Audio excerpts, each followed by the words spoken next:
Assalamualaikum warahmatullahi wabarakatuh. Halo teman-teman semua. Perkenalkan, nama aku Putri Nasucilia. Dan di video kali ini aku bakal ngejelasin ke teman-teman semua mengenai sejarah bahasa Indonesia.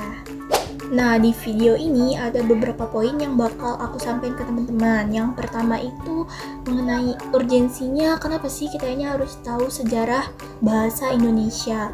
Terus yang kedua itu tentang bahasa itu apa sih? Apa sih yang dimaksud dengan bahasa? Terus yang ketiga itu tentang ciri-ciri bahasa. Dan yang keempat itu tentang fungsi bahasa. Terus aku juga bakal ngejelasin yang kelima itu tentang bahasa Indonesia itu apa. Yang keenam, aku bakal ngejelasin tentang kedudukan bahasa Indonesia. Dan yang terakhir, aku bakal ngejelasin ke teman-teman tentang problematika penggunaan bahasa. Langsung aja kita ke pembahasan yang pertama, yaitu mengenai urgensinya. Kenapa kita itu harus paham tentang sejarah bahasa Indonesia? Pertama, supaya kita tuh paham sama identitas nasional. Karena bahasa Indonesia ini kan bukan cuman sebagai alat komunikasi aja, tapi juga simbol persatuan bangsa kita. Nah, dengan kita tahu sejarahnya, kita jadi lebih paham gimana sih bahasa ini bisa sampai membentuk jati diri bangsa kita. Terus yang kedua itu supaya kita lebih menghargai proses perjuangan. Karena bahasa Indonesia ini kan lahir dari semangat persatuan di tengah keberagaman. Kayak ini tuh bukan bahasa yang tiba-tiba dipilih, tapi bahasa hasil perjuangan para tokoh bangsa. Tanpa kita memahami sejarah dari bahasa Indonesia, bisa saja kita tuh kehilangan rasa hormat pada makna besar di balik penggunaannya. Terus yang ketiga itu supaya kita bisa menjaga keaslian dan perkembangannya. Karena sejarah itu kan bisa bantu kita buat paham gimana nih bahasa itu berubah seiring perkembangannya zaman. Dari pengaruh Sanskerta, Arab, Belanda, hingga sekarang dipengaruhi oleh teknologi dan globalisasi. Nah, dengan kita tahu asal-usulnya nih, kita jadi bisa lebih bijak dalam menyerap kata asing dan menjaga keaslian bahasa. Seperti itu. Oh ya, yang terakhir itu sebagai dasar kajian linguistik dan pendidikan. Karena untuk para pelajar, pendidik, atau siapapun yang belajar linguistik, kan sejarah bahasa itu sebagai fondasi ya. Misal, gimana struktur kalimat atau kosakata itu berkembang, kan nggak luput dari sejarahnya. Jadi pentingnya belajar sejarah itu salah satunya sebagai fondasi kita. Masuk ke pembahasan yang kedua, yaitu mengenai pengertian bahasa. Ini aku ambil dari beberapa para ahli ya. Yang pertama itu menurut Syamsuddin, bahasa memiliki dua pengertian. Pertama, bahasa ialah alat yang dipakai untuk membentuk pikiran serta perasaan, keinginan, dan perbuatan-perbuatan, alat yang dipakai untuk mempengaruhi serta dipengaruhi.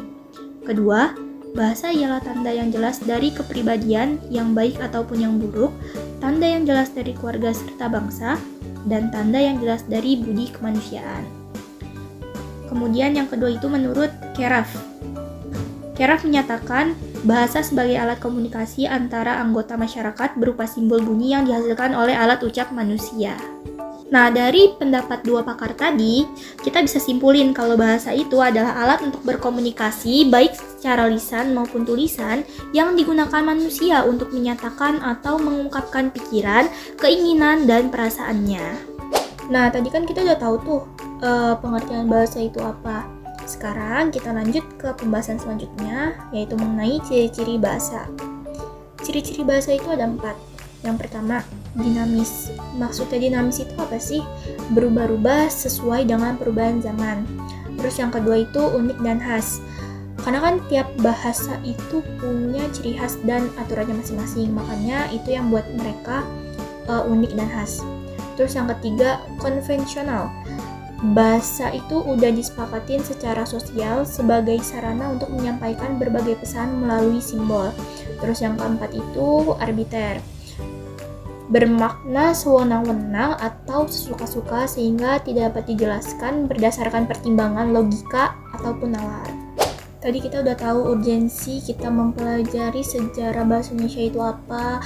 Kita juga udah tahu pengertian bahasa itu apa, kita juga udah tahu ciri-ciri bahasa itu apa. Sekarang kita lanjut ke pembahasan yang keempat mengenai fungsi bahasa. Nah, fungsi bahasa ini kita bagi jadi dua ya teman-teman. Pertama fungsi umum dan fungsi khusus. Fungsi umum dulu nih yang kita jabarkan. Yang pertama itu tujuan praktis, yaitu mengadakan antar hubungan, interaksi dalam pergaulan sehari-hari. Yang kedua tujuan artistik, yaitu kegiatan manusia mengolah dan mengungkapkan bahasa guna pemuasan rasa estetis.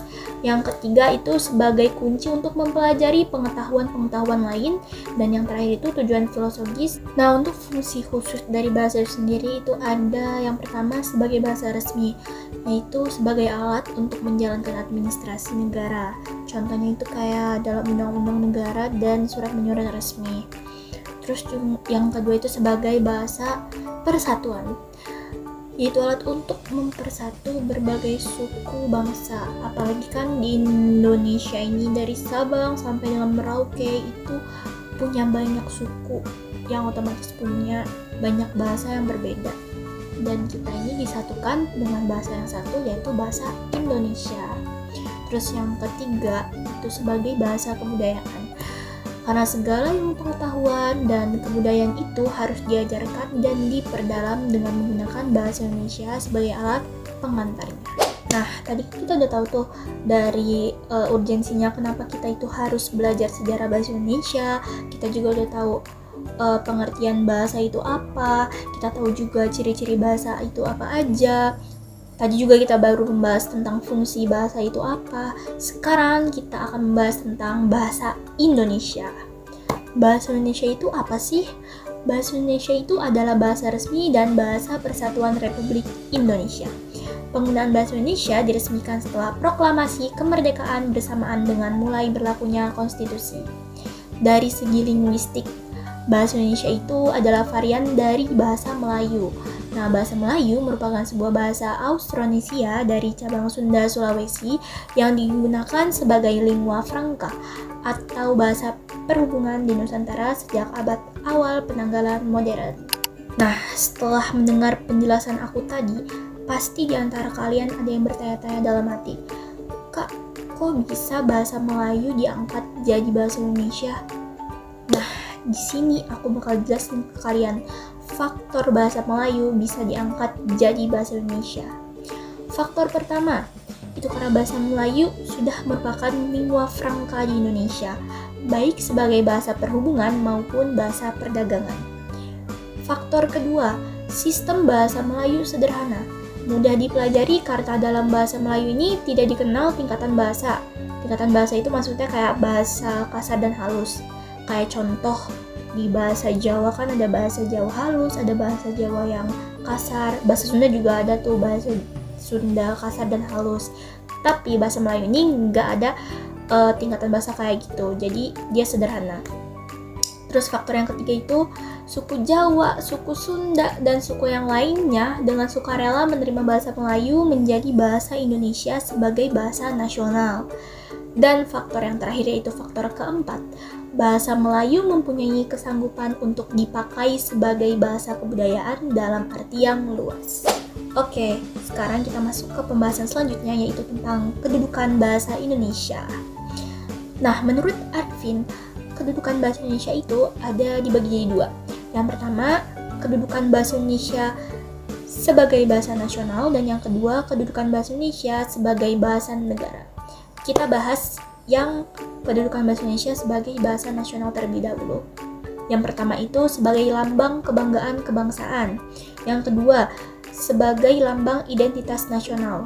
Yang ketiga, sebagai lambang atau alat perhubungan antar warga dan antar budaya. Yang keempat, sebagai alat mempersatukan suku-suku bangsa dengan latar belakang budaya dan bahasa yang berbeda ke dalam kesatuan kebangsaan Indonesia. Itu kedudukan bahasa Indonesia sebagai bahasa nasional. Sekarang kita lanjut ke kedudukan bahasa Indonesia sebagai bahasa negara. Yang pertama, sebagai bahasa resmi kenegaraan. Yang kedua, sebagai bahasa pengantar di dalam dunia pendidikan. Yang ketiga, sebagai alat perhubungan pada tingkat nasional untuk kepentingan perencanaan dan pelaksanaan. Dan yang terakhir, sebagai alat pengembangan budaya. Nah, masuk ke pembahasan yang terakhir yaitu mengenai problematika penggunaan bahasa. kita bagi jadi dua ya. Yang pertama itu problematika penggunaan bahasa di lingkungan sekolah, dan yang kedua itu problematika penggunaan bahasa di kehidupan sehari-hari kita. Kita bahas yang di sekolah dulu. Yang pertama itu problematikanya kesulitan memahami bentuk bahasa Indonesia yang benar karena pengaruh bahasa daerah atau bahasa asing. Yang kedua, siswa lebih bangga menggunakan bahasa asing dibandingkan bahasa Indonesia. Ini sering banget ya kita lihat di sekeliling kita. Terus yang ketiga, pengajar yang tidak peduli pada penggunaan bahasa Indonesia yang baik.